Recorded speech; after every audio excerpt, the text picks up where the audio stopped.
Soyez puissamment bénis au nom de Jésus-Christ. Nous allons parler aujourd'hui de la loi des prémices. Lorsqu'on parle de la loi des prémices ou de la loi en général, beaucoup voient quelque chose de pénible, comme un joug qu'on chercherait à mettre sur leurs épaules. Ce n'est pas de votre faute, c'est à cause de la mauvaise compréhension des pharisiens modernes. C'est-à-dire qu'il y a des personnes qui tordent le sens des lois spirituelles et donc qui ont fait aujourd'hui des fardeaux écrasants qu'ils mettent sur vous. Et c'est ce que d'ailleurs Jésus a dénoncé avec les pharisiens dans Matthieu chapitre 23. Nous pouvons lire le verset 4. Il dit, « Il lit des fardeaux pesants et les mettent sur les épaules des hommes, mais ils ne veulent pas les remuer du doigt. Eux-mêmes ne pratiquent pas cela. » Donc, déjà à l'époque de Jésus, il y avait des pharisiens qui déformaient le sens des lois spirituelles. Et donc, quand une loi spirituelle est mal expliquée et mal interprétée, donc ça peut constituer un fardeau écrasant. Notamment aujourd'hui, nous sommes en train de parler de la loi des prémices. Il y en a qui ont expliqué la loi des prémices comme étant le premier salaire que quelqu'un doit prendre et donner, comme ils le disent, à l'Église, donc aux serviteurs de Dieu. Vous-même, quelqu'un qui a des charges, qui a une famille, qui a des besoins, vous lui demandez de prendre tout son premier salaire de l'année et de venir le donner à l'Église. Où avez-vous lu dans l'Écriture que la loi des prémices faisait allusion au premier salaire de quelqu'un? Est-ce que vous comprenez? Donc, il existe bien la loi des prémices dans les Écritures, mais seulement, il y a des personnes qui pervertissent le sens de ces Écritures pour servir leurs propres intérêts. Et c'est à cause de ces personnes que les lois de Dieu ont une mauvaise image. Est-ce que vous voyez? À cause de ces personnes, que lorsque je viens, par exemple, je parle de la loi des prémices, vous allez vous dire peut-être que je vais vous demander de me donner votre premier salaire. C'est compliqué. Et à côté de cela, donc, à côté de ceux qui alourdissent le sens des commandements de Dieu qui n'ont jamais été lourds, il y a d'autres qui disent que tout cela est aboli. Voilà. Donc, tous les commandements de Dieu sont abolis et nous sommes libres aujourd'hui, libres comme l'air, de nous promener, de nous comporter comme nous le voulons. Donc, tu ne tueras point, tu ne voleras point, honore ton père et ta mère, tout cela, c'était sous Moïse. Aujourd'hui, on n'est plus tenu de les mettre en pratique. Où est toutes ces perversions-là par rapport aux Écritures? Et donc, voilà pourquoi il faut qu'il y ait des hommes éclairés pour vous partager la lumière afin que vous soyez éclairés et que vous puissiez sortir vraiment de cette doctrine de ténèbres. C'est terrible. Et c'est à cause de, effectivement, ce deuxième groupe qui annonce l'abolition totale de la loi que beaucoup aujourd'hui sont malheureux et souffrent. Oui, beaucoup aujourd'hui sont malheureux et souffrent. Pourquoi je le dis? Vous devrez comprendre que nous sommes une création de Dieu. Est-ce que vous comprenez? Nous sommes des créatures. Et dans toute la création, dans tout ce que Dieu a créé, Dieu a donné des lois. Même à la mer, il lui a donné des limites. Le soleil même a des lois. Est-ce que vous comprenez? Le vent même a des lois qu'il doit observer. Maintenant, nous aussi les hommes, il y a des lois spirituelles qu'il nous faut observer, donc mettre en pratique afin de marcher en harmonie avec la création même entière et avec notre Seigneur. Maintenant, aller à l'encontre de cela, c'est s'auto-détruire. Voilà pourquoi beaucoup aujourd'hui sont perturbés à l'intérieur d'eux. Beaucoup aujourd'hui vivent des maux, des souffrances atroces, même à l'extérieur. Et ils ne comprennent pas pourquoi ces choses leur arrivent, mais c'est simplement parce qu'ils sont en désharmonie avec la création même tout entière et avec le Seigneur. Donc, à côté du groupe qui alourdit le commandement de Dieu, il y en a d'autres qui en profitent en disant, comme c'est lourd, tout cela est aboli. Or, en vérité, Dieu, après avoir donné sa loi à Israël, lui a clairement dit que ces commandements n'étaient pas au-dessus de ses forces. C'est pas moi qui le dis, allons le voir. Donc, déjà, vous devez commencer, on va commencer par là, à nettoyer, à purifier cette fausse image que vous avez vraiment de la loi. Deutéronome chapitre 30, je vous lis le verset 11, pour ceux qui pensent que on va encore chercher à leur mettre un fardeau sur les épaules. Deutéronome 30, verset 11, il est écrit: ce commandement que je te prescris aujourd'hui n'est certainement point au-dessus de tes forces et hors de ta portée. Ce commandement que je te prescris aujourd'hui n'est certainement pas au-dessus de tes forces. Ça, c'est ce que Dieu a dit à Israël. Et quand vous prenez également 1 Jean chapitre 5, verset 3, l'apôtre Jean dira que l'amour de Dieu consiste à garder ses commandements et ces commandements ne sont pas pénibles. Est-ce que vous comprenez? Donc la loi n'est pas quelque chose de pénible. Ce n'est pas un fardeau. Si une loi devient un fardeau, c'est que l'homme est venu rajouter sa pensée à l'intérieur. Mais la loi elle-même, dans sa pureté, dans sa profondeur, est quelque chose de léger. Ça n'a jamais été un fardeau. Au contraire, Dieu, en nous révélant ses lois, est en train de nous fournir des secrets, est en train de nous partager des clés afin que nous sachions comment vivre en paix, heureux et en harmonie avec la création et avec lui-même, le Créateur. C'est simplement cela. Est-ce que vous comprenez? Alors, je vais commencer par ouvrir aussi un autre verset pour vous présenter l'image conforme de la loi. Parce que quand on parle de loi, les gens ont à l'esprit simplement un fardeau, je sais pas, ou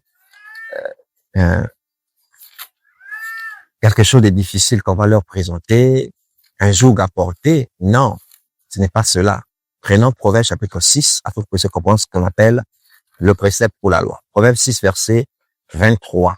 Il est écrit: car le précepte est une lampe et l'enseignement une lumière. Et les avertissements de la correction sont le chemin de la vie. Les avertissements. Effectivement, la loi de Dieu nous avertit. Les avertissements de la correction, c'est le sentier de la vie. Est-ce que vous comprenez? Donc, le précepte est une lampe. La loi est une lumière. C'est pourquoi en Ésaïe chapitre 51, verset 4, Ésaïe chapitre 51, verset 4, je vais vous le lire. Il est écrit: mon peuple, sois attentif. Ma nation, prête-moi l'oreille. Car la loi sortira de moi et j'établirai ma loi pour être la lumière des peuples. La loi est une lumière. La loi est une lumière. Maintenant, revenons à notre enseignement du jour. La loi des prémices. Quel enseignement Dieu veut nous véhiculer à travers cela? C'est ce qu'il faut comprendre. Chaque loi que vous lisez dans l'Écriture renferme un sens profond. Et c'est pourquoi c'est par l'Esprit de Dieu que nous en parlons, parce que c'est l'Esprit de Dieu qui sonde les profondeurs de Dieu. C'est dans 1 Corinthiens chapitre 2, vous pouvez commencer à lecture à partir du verset 11, c'est un passage que j'aime beaucoup, jusqu'au verset 13. Nous parlons de ces choses, non pas avec un discours persuasif concernant la sagesse humaine, mais avec ce qui concerne l'esprit, employant un langage spirituel pour les choses spirituelles. 1 Corinthiens 2, verset 13. Donc, à chaque loi que Dieu donne, quel est le sens profond? Quel est l'enseignement que Dieu veut nous donner à travers cette loi-là? Aussi longtemps que vous n'aurez pas saisi cela, vous prendrez cela de manière humaine et charnelle et vous ne comprendrez pas tout l'amour de Dieu qui est renfermé, qui est contenu dans ce précepte, dans cette prescription. Prenons le psaume chapitre 119, afin que vous puissiez comprendre que quelqu'un s'en était déjà rendu compte. C'est David. Le psaume 119, vous savez que c'est le passage, le chapitre le plus long de la Bible. Le psaume 119. C'est le chapitre le plus long de la Bible. Et savez-vous ce que David était de faire? Il ne faisait qu'exalter la loi de Dieu. Ce n'est pas en vexe le chapitre le plus long de la Bible. Le psaume 119, écoutez le verset 18. Il est dit: ouvre mes yeux pour que je contemple les merveilles de ta loi. Vous comprenez? Ouvre mes yeux pour que je contemple les merveilles de ta loi. Les merveilles de ta loi. Donc, il y a des merveilles, il y a des richesses dans la loi. Mais il faut maintenant qu'on ouvre tes yeux pour comprendre toutes ces merveilles. C'est pourquoi dans Luc 24, verset 45, on dit que Jésus ouvrit l'esprit des disciples afin qu'ils comprissent les Écritures. Sinon, tu vas lire ça noir sur blanc avec les yeux de la chair. Mais il faut maintenant que les yeux de ton esprit soient ouverts afin de lire, de voir les merveilles de Dieu qui sont cachées dans sa loi. Chaque loi renferme une merveille. Est-ce que vous comprenez? Chaque loi de Dieu renferme une merveille. Mais pour y avoir accès, il faut que Dieu ouvre tes yeux spirituels. Donc, on a aujourd'hui affaire à des personnes dont les yeux spirituels sont fermés et qui lisent cela noir sur blanc avec les yeux de la chair. Et c'est pourquoi ils déforment le sens des Écritures et on a l'impression que la loi est quelque chose qui va contre nous On pense même que la loi est opposée à la grâce. Oui, il y en a qui le pensent que la loi est opposée à la grâce, que la loi est opposée au Saint-Esprit. Or, quand vous lisez Galates chapitre 5, verset 22, quand l'apôtre Paul parle des fruits de l'Esprit, après les avoir cités, Galates 5, verset 22, au verset 23, il dira, la loi n'est pas contre ces choses. On dit par exemple, le fruit de cet esprit, c'est l'amour. Or, la plus grande loi, c'est tu aimeras ton prochain comme toi-même. Est-ce que vous comprenez que la loi n'est pas opposée au Saint-Esprit? Il faut juste qu'on ouvre les yeux pour que tu aies la compréhension. Et celui qui ouvre les yeux, c'est Dieu, c'est le Saint-Esprit. Que le Seigneur vous bénisse encore. Amen. Donc, nous sommes au niveau de la loi des prémices. Quel enseignement Dieu veut nous donner à travers la loi des prémices? Nous allons aller depuis le livre de Nombres, chapitre 18. Nombre chapitre 18. Nous allons regarder le verset 12. Nombre chapitre 18, verset 12. Il est écrit, je te donne les prémices qu'ils offriront à l'Éternel. Tout ce qu'il y aura de meilleur en huile, tout ce qu'il y aura de meilleur en mou et en blé. Verset 13. Les premiers produits de leur terre qu'ils apporteront à l'Éternel seront pour toi. Quiconque sera pur dans ta maison en mangera. Donc ici, Dieu parle ici aux sacrificateurs, aux Lévites, selon l'ancienne alliance. Il dit, les enfants d'Israël allaient apporter des prémices en mout, en huile, ce qu'il y a de meilleur en huile, ce qu'il y a de meilleur en mou, ce qu'il y a de meilleur en blé, ainsi que les premiers fruits de leur récolte.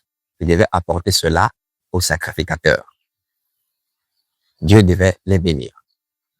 Nous allons prendre une illustration, Deutéronome chapitre 26. Deutéronome chapitre 26, écoutons, à partir du verset 1. Lorsque tu seras entré dans le pays que l'Éternel ton Dieu te donne pour héritage, lorsque tu le posséderas et il sera établi, tu prendras des prémices de tous les fruits que tu retireras du sol dans le pays que l'Éternel ton Dieu te donne. Tu les mettras dans une corbeille et tu iras au lieu que choisira l'Éternel ton Dieu pour y faire résider son nom. Tu te présenteras au sacrificateur en fonction et tu lui diras, je déclare aujourd'hui à l'Éternel ton Dieu que je suis entré dans le pays que l'Éternel a juré à nos pères de nous donner. Le sacrificateur recevra la corbeille de ta main et la déposera devant l'autel de l'Éternel ton Dieu. Tu prendras encore la parole et tu diras devant l'Éternel ton Dieu. Mon père était un Araméen, nomade. Il descendit en Égypte avec peu de gens et il fixa son séjour. Là, il devint une nation grande, puissante et nombreuse. Les Égyptiens nous maltraitèrent et nous opprimèrent et ils nous soumirent à une dure servitude. Nous criâmes à l'Éternel, le Dieu de nos pères. L'Éternel entendit notre voix et il vit notre oppression, nos peines et nos misères. Et l'Éternel le fit sortir d'Égypte à main forte et à bras étendus avec des prodiges de terreur, avec des signes et des miracles. Il nous a conduits dans ce lieu et il nous a donné ce pays, pays où coule le lait et le miel. Maintenant, voici, j'apporte les prémices des fruits du sol que tu m'as donné, ô Éternel.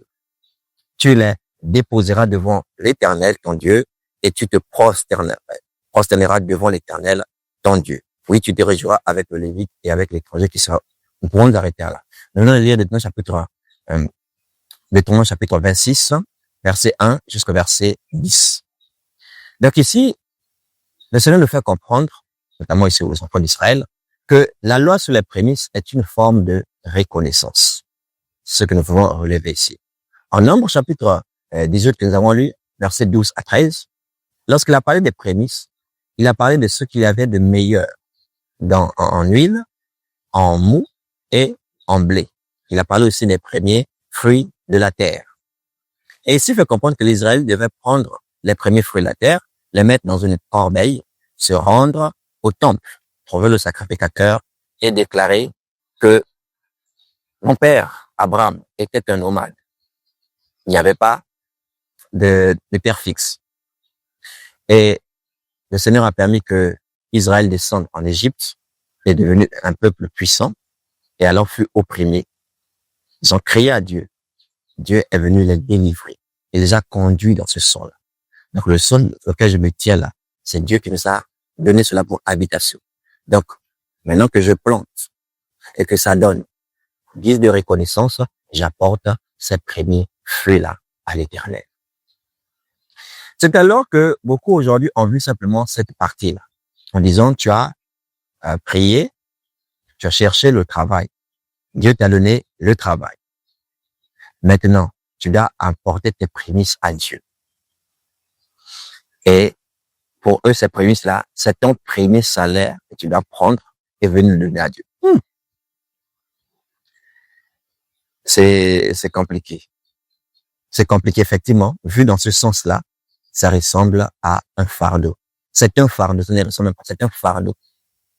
C'est un joug comme sur les épaules des gens. Maintenant, demandons à Dieu, quel est le sens profond des prémices? Ouvre nos yeux afin qu'on contemple les merveilles qui sont dans l'instruction des prémices. Nous allons pour ce faire revenir à Nombre chapitre 18. Nombre chapitre 18, verset 12. Nombre chapitre 18, verset 12. Il est écrit dans ce passage: je te donne les prémices qu'ils offriront à l'Éternel. Tout ce qu'il y aura de meilleur en huile, tout ce qu'il y aura de meilleur en mou et en blé. Est-ce que vous savez que ces trois choses-là sont prophétiques? L'huile, le mou et le blé. Ça prophétise Christ. Oui. L'huile, le mou et le blé. Ça prophétise Christ. Les prémices que nous sommes en train de lire, c'est une prophétie de notre Seigneur Jésus-Christ. Allons-y voir 1 Corinthiens, chapitre 15. 1 Corinthiens, chapitre 15. Écoutons ce que déclare l'apôtre Paul à partir du verset, on peut commencer à partir du verset 20. On dit, mais maintenant Christ est ressuscité des morts, il est les prémices de ceux qui sont morts. Il est les prémices de ceux qui sont morts. Verset 21. Car puisque la mort est venue par un homme, c'est aussi par un homme qu'est venue la résurrection des morts. Et comme tous meurent en Adam, de même aussi tous revivront en Christ. Mais chacun en son rang. Christ comme prémisse, puis ceux qui appartiennent à Christ lors de son avènement. Alléluia. Christ est les prémices de ceux qui sont morts. Il est le premier ressuscité des morts qui ne meurt plus jamais. Est-ce que vous comprenez? Donc les prémices que nous lisons, c'est une prophétie de la personne de Christ. Lorsqu'on parle de prémices, on voit ce qu'il y a de meilleur. C'est ce qu'on a lu. Lorsqu'on parle de prémices, on voit ce qui est premier. Par exemple, les premiers produits de la terre. Christ n'est-il pas le premier? Si, il est le premier. On le voit dans Colossiens. Colossiens, chapitre 1. Nous allons lire du verset 15 jusqu'au verset 18. Il est écrit: il est l'image du Dieu invisible, le premier-né de toute la création. Car en lui ont été créées toutes les choses qui sont dans les cieux et sur la terre, les visibles et les invisibles, trône, dignité, domination, autorité. Tout a été créé par lui et pour lui. Écoutez le verset 17. Il est avant toute chose, et toute chose subsiste en lui. Il est la tête du corps de l'Église. Il est le commencement, le premier-né d'entre les morts, afin d'être en tout le premier. Christ est en tout le premier. C'est lui les prémices. C'est pourquoi on parle de ce qu'il y a de meilleur en huile. Lorsqu'on parle de l'huile, ça prophétise l'onction. Et nous savons que l'onction, c'est l'esprit de Christ. Après, on parle de mou. Lorsqu'on parle du mou, le mou, c'est le vin, en fait. Et le vin, c'est le sang de Jésus-Christ. Prenez cette coupe, dans Matthieu 26, à partir du verset 26. Prenez cette coupe-là contenait du vin. Il dit, car ceci est mon sang, le sang de la nouvelle alliance. Et lorsqu'on parle du blé, ce qui est le meilleur en blé, le blé prophétise toujours Christ. Dans Jean chapitre 12, verset 24, Jésus s'identifie comme étant le grain de blé. Nous pouvons le lire d'ailleurs. Jean chapitre 12, verset 24. En vérité, je vous le dis, si le grain de blé qui est tombé en terre ne meurt, il reste seul. Mais s'il meurt, il porte beaucoup de fruits. Et nous sommes ces fruits aujourd'hui. Le grain de blé qui est tombé à terre. S'il ne meurt, il demeure seul. Mais s'il meurt, il porte beaucoup de fruits. Donc c'est lui le grain de blé qui est tombé, qui est venu dans le monde. Et il fallait qu'il meure. Il passe par la mort. Pour que nous soyons sauvés, nous sommes les fruits de la mort de Jésus aujourd'hui. Est-ce que vous comprenez? Donc, il est en tout le premier. C'est lui le premier. Premier fruit de la terre, c'est toujours Christ. Le premier de tout. Il est le premier. Il est avant toute chose. Il est le commencement. Il est, en tout cas, toute plénitude habite en lui. Il est le premier en tout. Donc, les prémices prophétisent Christ. Là, je pense que vous êtes éclairés, on est tous d'accord. Cependant, l'instruction sur les prémices, la loi des prémices ne se limite pas à là. Il y a le caractère prophétique par rapport à Christ, mais il y a aussi une instruction doctrinale concernant l'Église. Et c'est là où nous devons arriver. Qu'est-ce que ça veut dire, la loi des prémices? Et comment moi je peux l'appliquer aujourd'hui? Je tiens d'abord à vous rappeler, lorsqu'on parle de prémices, donc on parle de ce qui est avant, on parle de ce qui est premier, et on parle aussi de ce qu'il y a de meilleur. Comment moi aujourd'hui, qui ai reçu le premier qui est Christ, comment je peux appliquer la loi des prémices? Pour commencer, prenons Matthieu chapitre 6. Écoutez attentivement. Matthieu 6, verset 33. Il est écrit: cherchez premièrement le royaume et la justice de Dieu, et toutes ces choses vous seront données par-dessus. Cherchez premièrement le royaume et la justice de Dieu, premièrement. Donc, nous aujourd'hui, nous devons accorder notre priorité au royaume et à la justice de Dieu. Mais on remarque aujourd'hui, beaucoup courent après d'abord toutes ces choses. Mais toutes ces choses dont il parle là, c'est quoi? On va commencer la lecture à partir du verset 31. Matthieu 6, 31. Ne vous inquiétez donc point et ne dites pas: que mangerons-nous? Que boirons-nous? De quoi serons-nous vêtus? Oui, les préoccupations des hommes, le commun des mortels. Le manger, le boire, le vêtement, le matériel, le confort de ce monde-là. Et effectivement, ceux qui prêchent le faux évangile, l'évangile de prospérité, n'aident pas les gens, ceux-là. Parce qu'ils présentent le matériel, parce qu'ils présentent l'extérieur, parce qu'ils présentent la gloire de ce monde-là.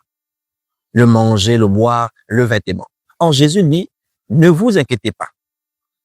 Ne vous inquiétez donc pas et ne dites pas: que mangerons-nous? Que boirons-nous? De quoi serons-nous vêtus? Écoutez bien le verset 32. Car toutes ces choses, ce sont les païens qui les recherchent. Qui sont ceux qui recherchent cela? Les profanes. Ce sont eux qui ont, pour eux, les prémices, ce sont les biens de ce monde-là. Si vous comprenez. Donc, pour eux, les prémices, ce sont les biens de ce monde-là. C'est ce qu'ils recherchent et ils courent après toutes ces choses-là. C'est pourquoi toutes ces choses, ce sont les païens qui les recherchent. Votre Père Céleste sait que vous en avez besoin. 33. Cherchez premièrement, prémisse, le royaume et la justice de Dieu. Soulignez aussi la justice de Dieu. La justice de Dieu. Et toutes ces choses vous seront données par-dessous. J'ai déjà fait une vidéo sur la chaîne. C'est quoi le royaume et la justice de Dieu?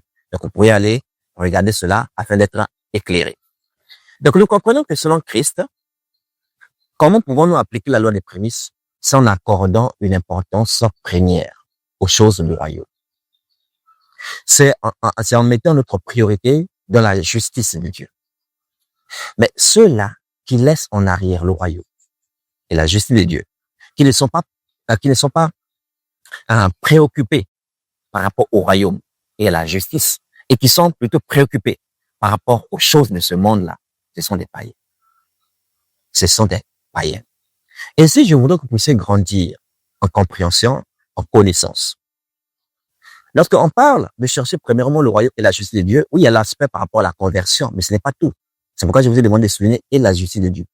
Parce que lorsqu'on est converti, nous sommes amenés à poursuivre la justice de Dieu. Lorsqu'on est converti, nous sommes appelés à toujours aspirer, à positionner en premier les choses du royaume. C'est ce que dira l'apôtre Paul dans Colossiens. Écoutez attentivement. Colossiens chapitre 3, nous allons prendre à partir du verset 1. Il est écrit: sinon que vous êtes ressuscités avec Christ, cherchez les choses d'en haut. Où Christ est assis à la droite de Dieu. Affectionnez-vous aux choses d'en haut et non à celles qui sont sur la terre. Est-ce que vous avez compris? Donc aujourd'hui, beaucoup se disent chrétiens, mais ils sont plus affectionnés, ils sont plus attachés par rapport aux choses d'en bas. Toute leur énergie, tout leur temps, tous les sacrifices, les plus grands sacrifices qu'ils font, c'est par rapport aux choses d'en bas, qui ne procurent pas la vie, qui ne procurent pas leur bien-être intérieur. Est-ce que vous comprenez maintenant pourquoi vous avez beaucoup de maux? Est-ce que vous comprenez maintenant pourquoi vous avez beaucoup de souffrances? Parce que vous croyez que c'est en ayant ces choses-là que vous serez enfin heureux. C'est parce que vous pensez que c'est enfin quand tu auras cette voiture-là, c'est enfin quand tu auras cette maison-là que tu connaîtras le bonheur. À peine tu as obtenu ce que tu recherchais, que tu te mettes à poursuivre une autre chose. Tu es toujours en quête du matériel. Tu es toujours en quête de plus d'argent. Tu es toujours en quête du confort de ce monde-là, mais jamais tu n'es satisfait. Et tu ressens une souffrance intérieure. C'est normal, parce que Dieu va à l'encontre de la loi des prémices. Est-ce que vous comprenez? Or, la loi des prémices voudrait que tu privilégies d'abord le royaume. Or, par royaume, on entend aussi ton homme intérieur. Parce que le royaume des cieux, c'est quelque chose de spirituel. Les pharisiens posaient la question à Jésus: mais quand viendra le royaume de Dieu? Nous prenons Luc chapitre 17. Luc chapitre 17. Luc chapitre 17. Nous allons lire à partir du verset. Luc chapitre 17, verset 20 à 21. Les pharisiens demandèrent à Jésus: quand viendrait le royaume de Dieu? Il leur répondit: le royaume de Dieu ne vient pas de manière à frapper les regards. On ne dira point, il est ici ou il est là. Car voici, le royaume de Dieu est au milieu de vous. Voilà. Cherchez premièrement le royaume. Alors que le royaume de Dieu est au milieu. Il cherchait quelque chose de spectaculaire. Il dit non, ça ne vient pas de manière à frapper les regards. Car je vous le dis, le royaume de Dieu est au milieu de vous. C'est Christ lui-même qui était au milieu d'eux. Et aujourd'hui, j'aimerais que vous puissiez comprendre, pour vous qui avez réellement reçu Christ en esprit et en vérité, que ce royaume-là est en vous. Le royaume de Dieu en question est en moi. Il est au milieu de nous. Il est aussi en nous. Est-ce que vous comprenez?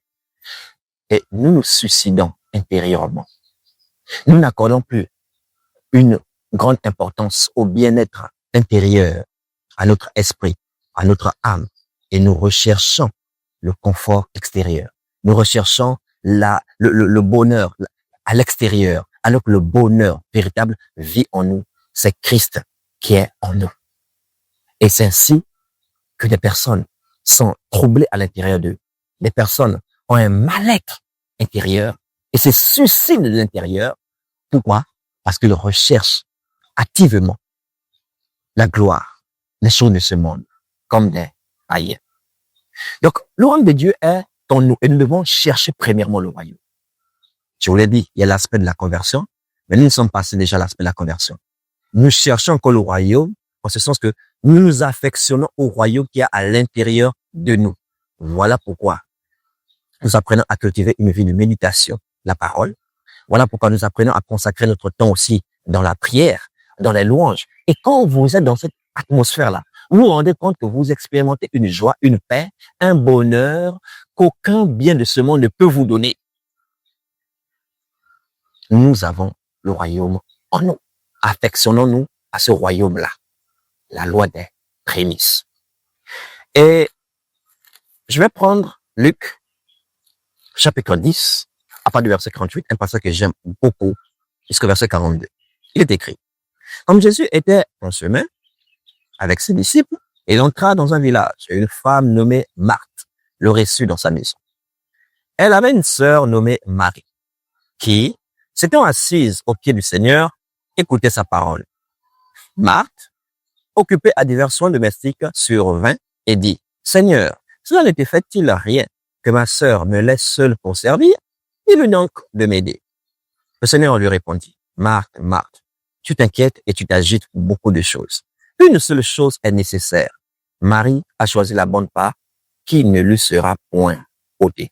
Nous avons ici deux sœurs, Marthe et Marie. C'est Marthe qui reçut le Seigneur dans sa maison. Elle-même qui a reçu le Seigneur, elle est occupée à divers soins domestiques.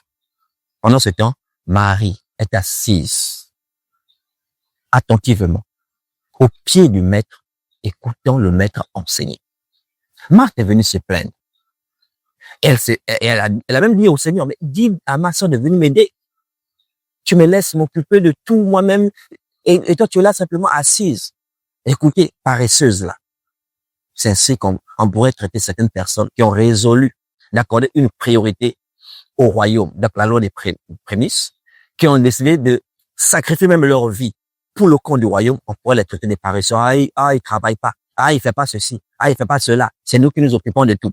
Et, le Seigneur dit, Marthe, tu t'occupes, tu t'agites pour beaucoup de choses. Mais une chose est nécessaire. Marie, ta sœur, elle a choisi la bonne part.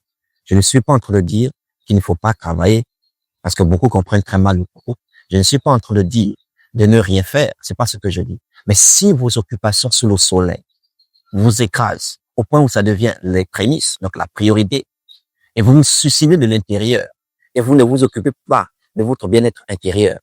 Et comme Marthe, vous êtes occupé à divers soins domestiques en pensant que c'est cela qui est plus important.